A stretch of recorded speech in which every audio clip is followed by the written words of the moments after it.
Good morning. Happy Father's Day to all the fathers out there, and happy Father's Day to the one above us also, since he's our ultimate father. The steadfast love of God is evident through the passages for this day. Elijah becomes the expression of resolute, determined faith, an example rewarded by God, carrying him to safety. Let us respond to that steadfast love with our songs of praise. Please join in the responsive call to worship. I am the vine, Jesus said. Those who abide in Christ and who Christ abides in are here. Apart from me, you can do nothing, Jesus said. Let us worship God. Let us pray. Open our hearts today, O Lord, to feel the powerful strength and love you have for us.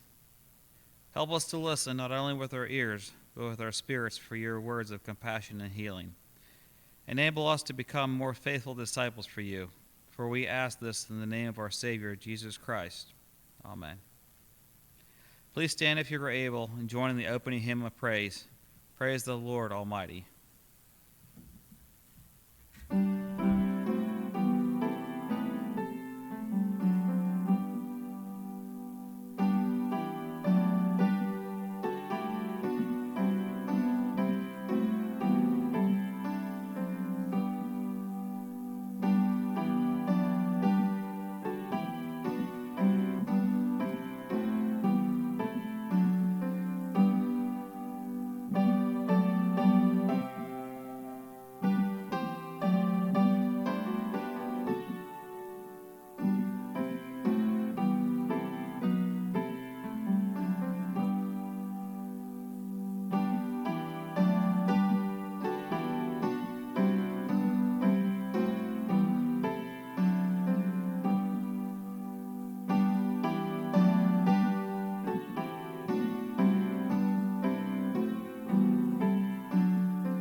If we say we have no sin, we deceive ourselves, and the truth is not in us. But if we confess our sins, God, who is faithful and just, will forgive us our sins and cleanse us from all unrighteousness. In humility and faith, let us confess our sin to God, first in silence and then in unison. Let us pray.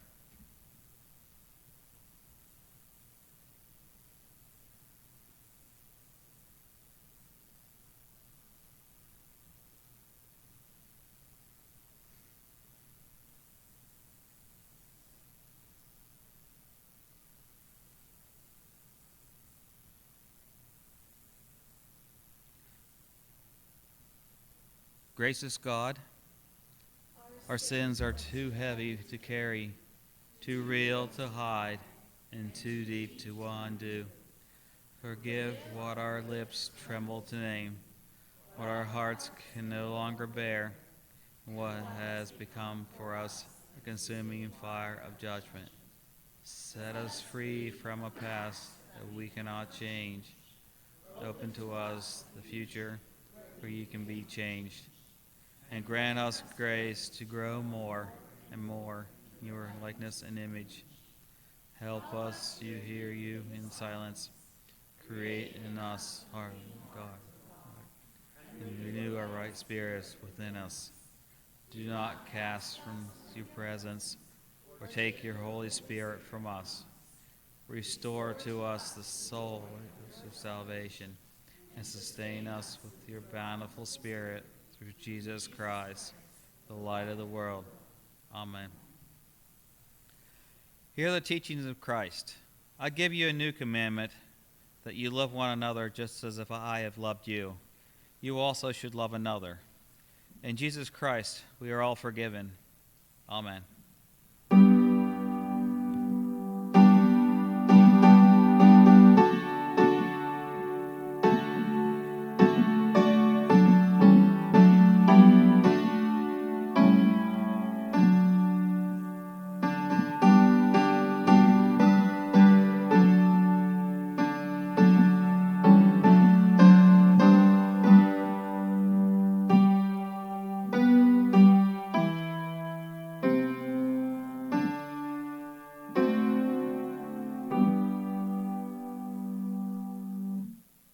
Children, please come up for.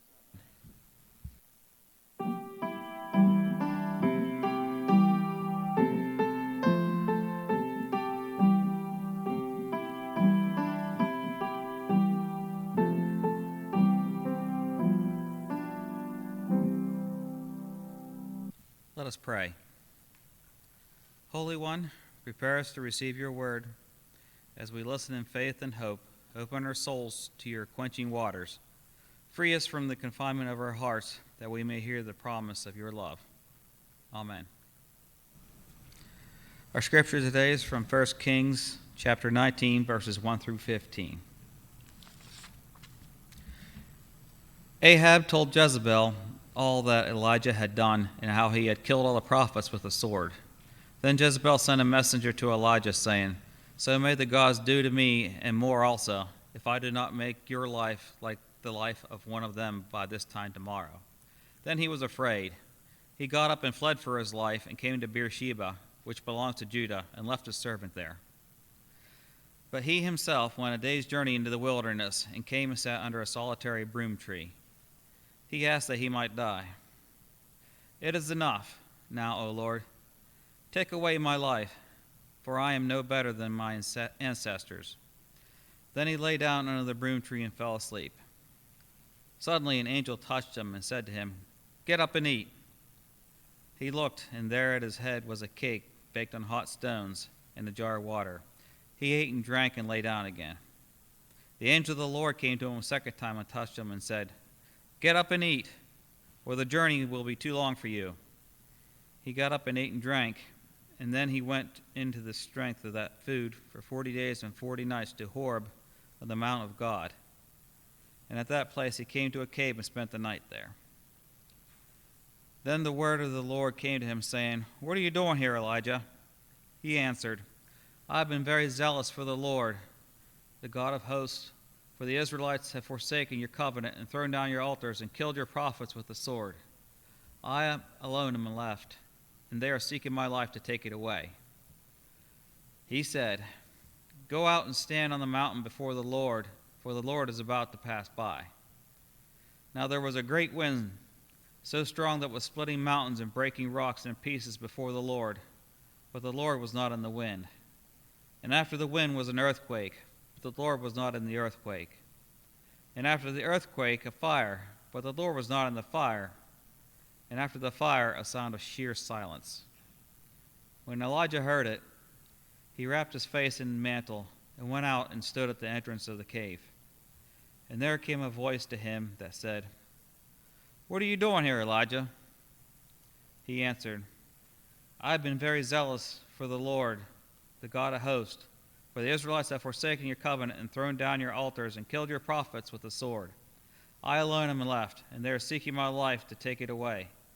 And then the Lord said to him, Go, return on your way to the wilderness of Damascus, and when you arrive, you shall anoint Hazael as king over Aram. The word of the Lord.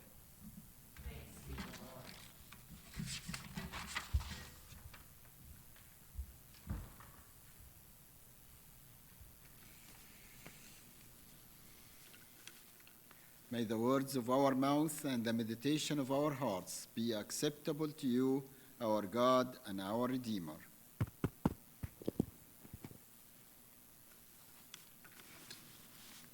So as I said, we are now getting into a new time, a new period in the Christian calendar, and that is called the proper time. And it is the time after the Pentecost. It is a little bit over a 6 weeks period, and the scripture during that time is taken in order. Particularly, I'm talking about the Old Testament. The focus for what is called year C, there are 3 different years in the Christian calendar: year A, year B, and year C. We are now in the year C.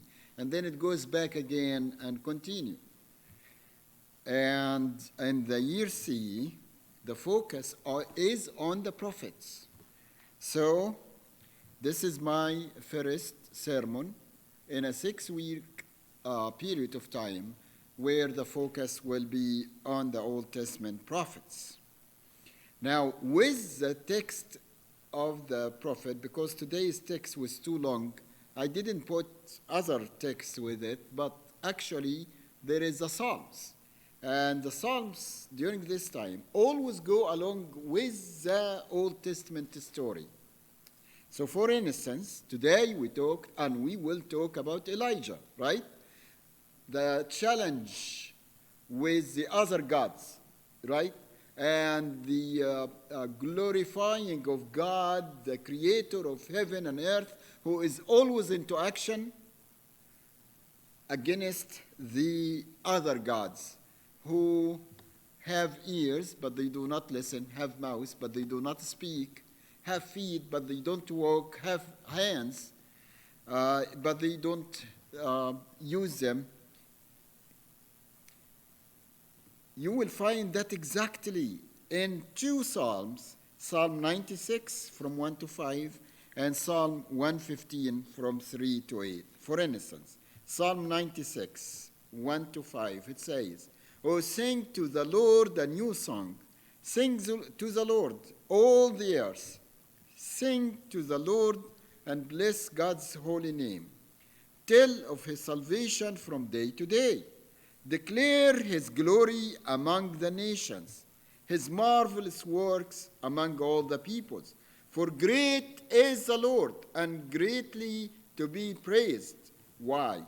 He is to be reverent above all gods, above all gods. For all the gods of the people are idols, but the Lord made the heaven. Honor and majesty are before God. Strength and beauty are in his sanctuary. So here we see God exalted over the nations' gods because they all are idols. They are not living gods as our God who created heaven and earth. And Psalm 115 gives us more description why these other gods are idols. And by the way, from that same word came the word idolatry, meaning to follow or to fall in love with other gods that are not the God who made the heaven and earth. Our God is in the heavens, Psalm 115 says. He does whatever he pleases. Their idols, the nation's idols, the nation gods, are silver and gold, the work of human hands. They have mouth, but they do not speak. They have eyes, but they do not see. They have ears, but they do not hear. They have noses, but they do not smell. They have hands, but they do not feel. They have feet, but they do not walk. They make no sound in their throats. Those who make them are like them. So are all who trust in them. Now, I don't want you to be so judgmental to those people who created gods for themselves, idols. We also have idols in our life. It may not be a status that we worship. I think now we know better than that. There has been so many voices of faith through history, reminding people of the God who created heaven and earth, and that God is a spirit, and that God to be reverent, not to be feared, but to be respected and to be worshipped. And you know, the very first commandment in the Ten Commandments is, listen, Israel, your God is only one God, the one who created. To him only you worship. Your loyalty is to only one God. But the situation here in First Kings, King Ahab start to go and worship other gods and to make gods of silver and gold. And his wife loved that.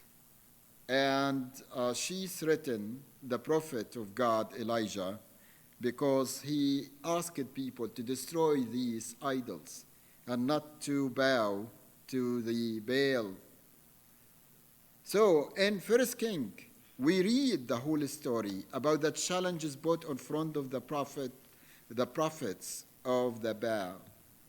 Have you noticed the unsuccessful ritual that they tried to follow, to approve or try to wake their gods? Because that's what Elijah told them.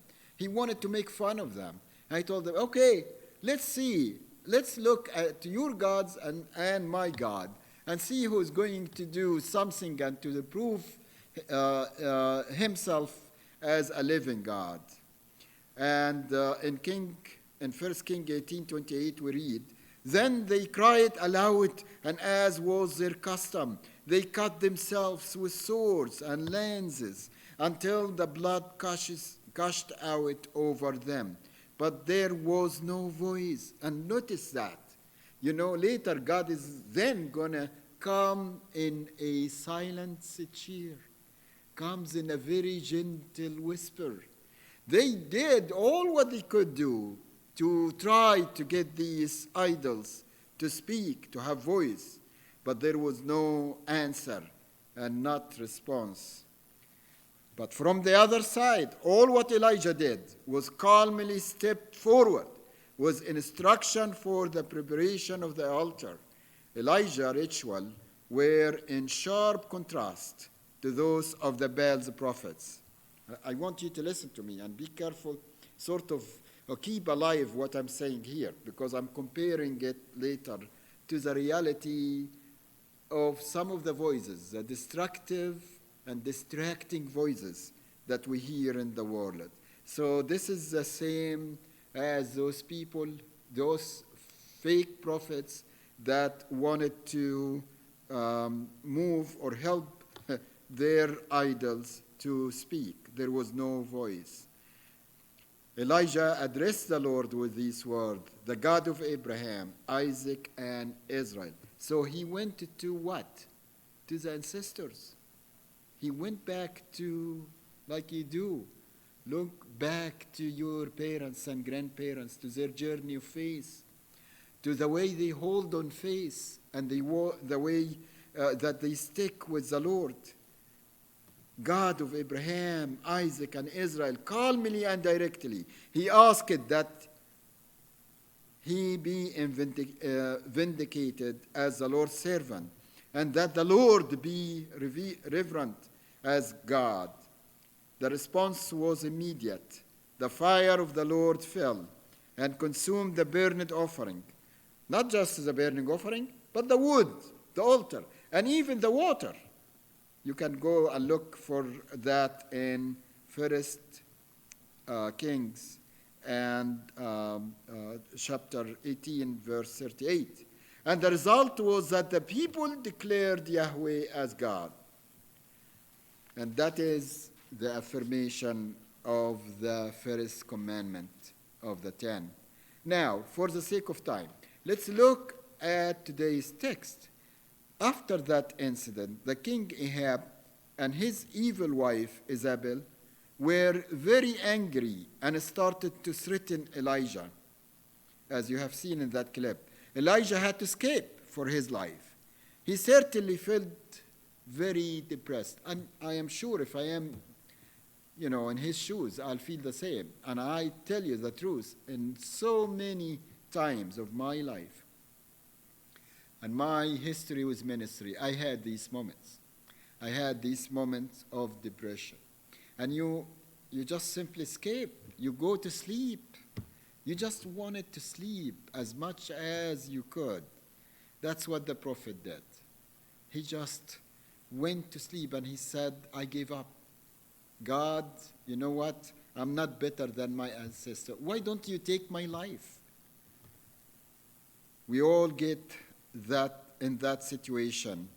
Elijah's case may have been more of disappointment and loneliness. At the time, an angel came to offer him food and drink, not just once but twice, so that he may first be physically strengthened. God cares, not just for the big picture, even the little tiny details in our lives. And I know we live in a very difficult time, and there's so many people who go hungry.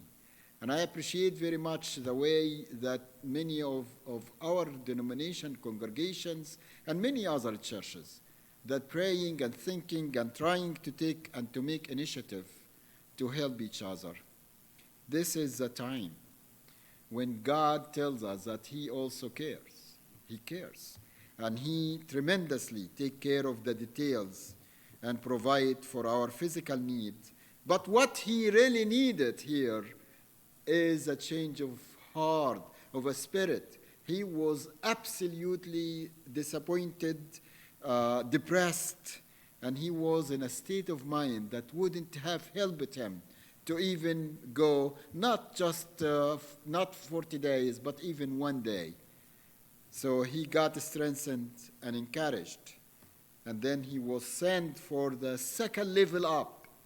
You're not just going to meet only an angel, but you are actually going to meet the Lord. The angel directed him to go and meet with God. While waiting for God, there was a wind, and that was not a normal wind. It probably was a tornado. Have you ever seen? I have seen several of them when I was in North Carolina, and I have seen movies that talks about the twisters and the tornado, and you've seen the destruction that comes right after. It wasn't a normal wind. It was really a sort of tornado or even hurricane. The Bible says that it turned mountains, it torn mountains or sort of split mountains. But God was not in the wind. That's one thing. Listen again. Then an earthquake followed, and God was not in that either. Then fire, but God was not in the fire. Let's look at this video that described that incident. So there you have the text again in a kind of a visual that relate the story to us so we would never forget. So what do we learn from all of this? What does that mean? God is to be reverent, but not to be feared. That's the whole thing here. Our God is an awesome God, as the song says. Yes, God is holy. Yes, God hates sin. But God is and will always be faithful toward those who fear God, meaning reverent God. Listen to what Psalm 103 says. Bless the Lord, O my soul, and do not forget all his benefit, who forgive all your iniquity, who heals all your disease, who redeem your life from the pit, who crowns you with a steadfast love and mercy. Please listen carefully. Who satisfies you with good as long as you live, so that your youth is renewed like the eagles. The Lord works vindication and justice for all who are oppressed. He made known his ways to Moses, his acts to the people of Israel. The Lord is merciful and gracious, just in case you didn't hear it the first time. The Lord is merciful and gracious, is slow to anger, and abounding in steadfast love. He will not always accuse, nor will he keep his anger forever. He does not deal with us according to our sins, nor repay us according to our iniquities. For as the heavens are high above the earth, so great is his steadfast love toward those who fear him, who respect him. As far as the east is from the west, so far he removes our transgression from us. And listen carefully. As a father, today is Father's Day, and as we heard from Bill, the ultimate father, the greatest father of us all. As a father has compassion for his children, so the Lord has compassion for those who fear him. Like just in case you didn't hear all what is there, now you know, you can relate to your earthly father and their loving compassion and forgiveness and providing and helping and standing by and all these great things that all of you practice towards your kids. That's exactly your Heavenly Father towards you. Brother and sister, Elijah's story and the way God appeared to him is not just a story. It is a teaching moment. It is an experience that actually you and I can experience and live through every day in our life. And our young people, as you grow up, and as I said one before, and as you go and face the real world, you're going to face a lot of trial, a lot of temptation, a lot of things that you would not understand at that time. And the more you respect God and cry out to God, the more God be there for you. Because he's a living God. You're not talking to an idol that does nothing.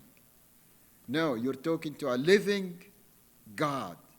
So Elijah's story teaching us today that while God is so powerful, majestic, yet his heart is a heart of a father, a loving, compassionate father.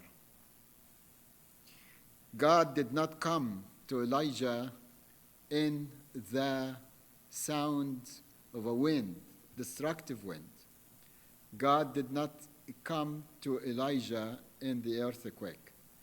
God did not come to Elijah in a burning and destructive fire, but in a very gentle whisper,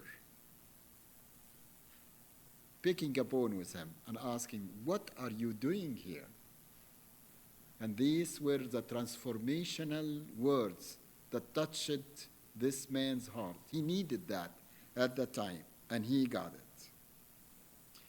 Brother and sister, how different that is from words of disencouragement, divisive messages that we hear, whether from political leaders, religious leaders in our country and all over the world. And we need to be very careful. This is not what God is speaking. It is here in this text that we hear the Lord and we truly come close to God's nature, to humanity, that is about the gathering of all people from all walks of life and strengthening them, providing food to the hungry, providing shelter and security to the unsecured, and the fearful ones. Those similar to the examples I picked on before, who claim that they have a message from God without truly listening to God. Their voices or pulpits are like the wind, the earthquake, and the fire. They fear and they shake people. But their words, just like these words of fire, of earthquake and wind, will be gone with the wind. Many people are not preaching Christ. They preach their deep fears, their mistrust, and their prejudices, not from God. They give you advice, but their advice will be like the wind and will be gone with the wind. Their words can be like earthquake. They're mover and shaker. They know how to manipulate you and speak into your fear and your painful experiences to increase your anxiety, and as a result, we become someone who is on his or her feet all the time, fearful and anxious. Therefore, they are as destructive as the earthquake. They get people distracted from the true and the real God of our parents, of our fathers, the God of the Scripture, the merciful, loving, gracious God. A person can be like fire. They are also destructive. They burn dreams and wishes when they don't creatively and cooperatively work with the rest of the body of Christ, which at the day of Pentecost, when the day of Pentecost had come, they were all together in one place. And all of these different languages, they were united because they hear the same message in their own language. That's the miracle. God is about the gathering, not about the scattering. And we've talked a lot about that. God is the God of the gathering because he's merciful, because he's compassionate, because he is a God of love. God continues to exist. God is far away, yes, but he is as close to us as we are close to our parents. The only way to listen to God's voice is when you ignore and silence all these disturbing and non-productive noises. May we help each other to mute such voices so that we may hear the voice of the Lord, because without that we can't. We need to silence, mute these hard voices of condemnation, of judgment that is directed to the weakest among us. Jesus didn't do that. Jesus did not turn away the broken-hearted woman of the Middle East of that time, did not turn away the people who cried for healing, for recovery of blindness.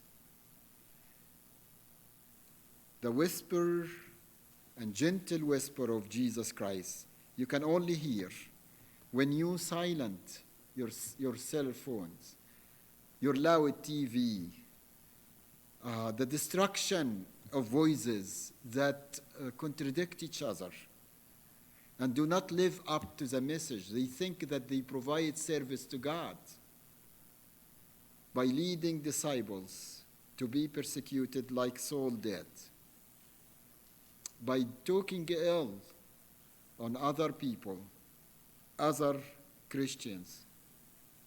Therefore, my brothers, or divide people from one another. We should stick with the truth.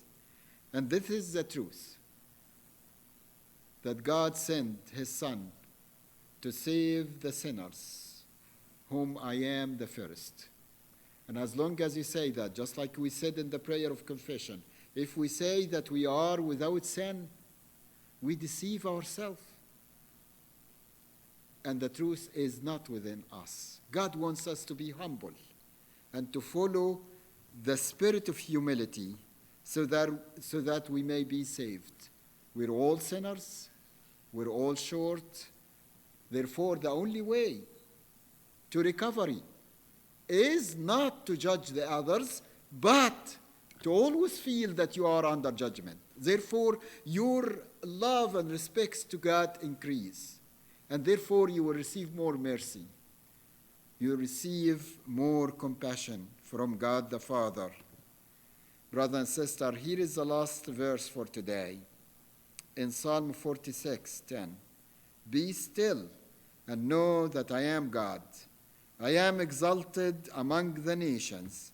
I am exalted in the earth. The Lord of hosts is with us.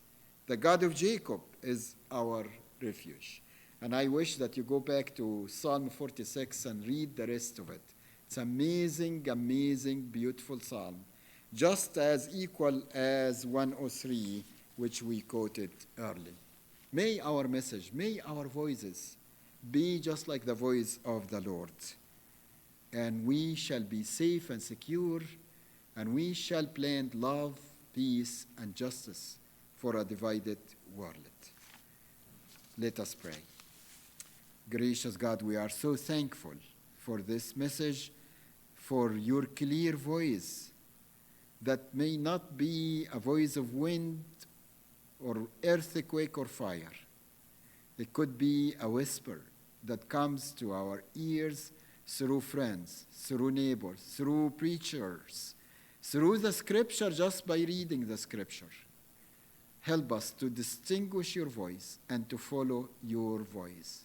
We pray all in the name of our Lord Jesus Christ. And let the people of God say, Amen. Let us continue our worship, and if we believe in this, let's declare our faith to our Lord, the Father, the Son, and the Holy Spirit through the reciting of the Apostle Creed. If you're able, please stand. I believe in God the Father Almighty, maker of heaven and earth, and in Jesus Christ, his only Son, our Lord, who was conceived by the Holy Ghost, born of the Virgin Mary, suffered under Pontius Pilate, was crucified, dead, and buried. He descended into hell. And the third day he rose again from the dead. He ascended into heaven, and sits on the right hand of God the Father Almighty. From thence he shall come to judge the quick. I believe in the Holy Ghost, the Holy Spirit, and the communion of saints, the forgiveness of sins, and the resurrection of the body, and the life everlasting. Amen. You may be seated. All right, let us pray to the Lord. Gracious God, we are so thankful for your presence, ever presence. Thank you for your care. Thank you for teaching us today that you are a God of compassion, of mercy, of love. And we need all of that. Help us to deal with others as you deal with us, in the same spirit of mercy, of love, of compassion. Thank you for God's people. Thank you for the celebration of birthday. Thanks for Miss Anita going back home and being in fellowship with her husband Max, and we pray for both of them. And help us, Lord, to learn from their stories and their struggle, and yet their content and their thanksgiving. Lord, in your mercy. Lord, we pray for those who are mourning. We pray, Lord, for the homegoing of Miss Patricia, and we pray for Tina to be lifted up, her daughter. We pray, Lord, for her loved ones, neighbors, friends, whom she had a fellowship and relationship with. Lord, may you comfort everybody to look forward to the day of meeting again. No matter how much we live in this life, 60, 70, 80, or even 120, one day, this is not our permanent home, but the home to come. So help us always to be prepared, and in fact, to be even excited about meeting the Lord on the clouds and be with the Lord where there is no suffering, no pain, no tears. All these things will be done with, but always singing and rejoicing. Lord, I pray for all the family on our list in the bulletin that lost a loved one, and those who are recovering, whether from surgery, those who will go to surgery. So we pray for Bird and for Sheila, and we pray, Lord, that you may surround them with your beautiful presence and gracious hand, wonderful and powerful healing touch. And we thank you because you do listen. You do listen. Help us to distinguish your answer and even consider the not answer that we get as an answer, because it is your will. And we trust in your will for God's people and for all of us. We pray all of this in the wonderful name of our Lord and Savior, Jesus Christ, who taught us to pray, Our Father, who art in heaven, hallowed be thy name. Thy kingdom come, thy will be done, on earth as it is in heaven. Give us this day our daily bread, and forgive us our debts, as we forgive our debtors. And lead us not in temptation, but deliver us from evil. For thy is the kingdom, and the glory forever. Amen. Let us continue our worship by thinking of what we can give God's back. And blessed are you. We're going to pray after the singing of, or should we pray first? Let's pray first. Blessed are you, God of all creation. Through your goodness, we have these gifts to share. Accept and use our offering for your glory and for the service of your kingdom. Blessed be God forever. Please remember to place your tithes in the offering plates at the back of the sanctuary. And let's sing 572, the doxology.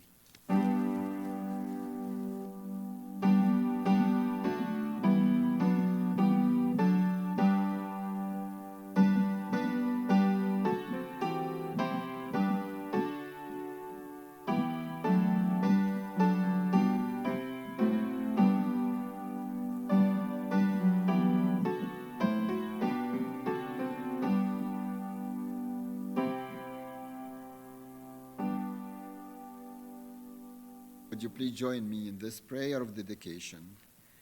As we offer our treasure and hearts to you, O God, may they be used to pass on the promise of hope, of peace, of life, of community to all in need of your gifts and presence in their lives.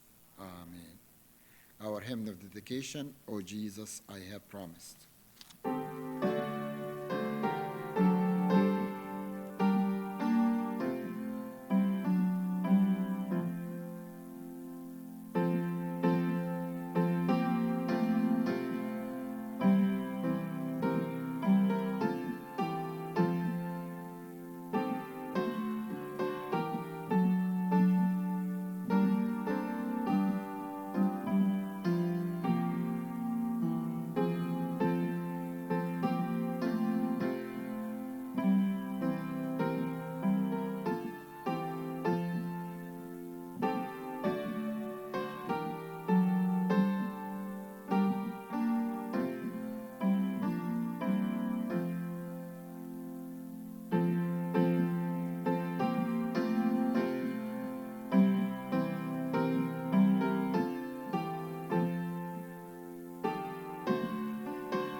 Announcements for today are in front of you. Please have a look, and they are also in your bulletin. I will not be joining you in worship this coming Sunday except via Zoom or via direct, but Linda will fill in for me, and she is well appreciated whenever she preaches the word, and I'm very proud of her. I was leading the session at Miola Presbyterian Church, and they made comments about the time she spent with them and delivering of a sermon to them.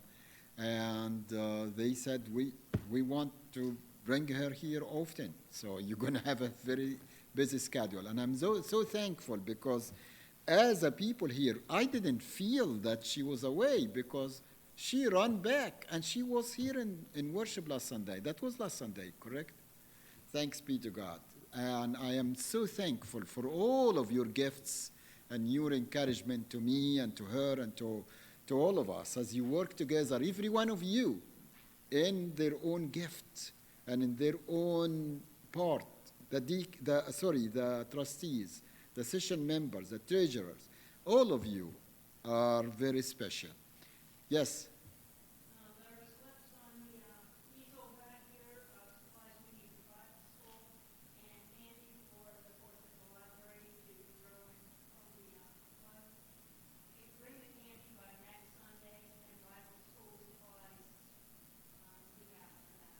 Amen. All right, those yellow stickers are to be picked up, and I know and I trust and I have seen it before. Within less than a few days, they're gone. So pick yours and contribute to a successful VBS for this summer. ونعمة ربنا ومخلصنا يسوع المسيح ومحبة الله الآب وشركة الروح القدس تكون معنا وتدوم فينا من الآن وإلى الأبد. And now, may the grace of our Lord Jesus Christ, the love of God, and the fellowship of the Holy Spirit be with us all from now and evermore.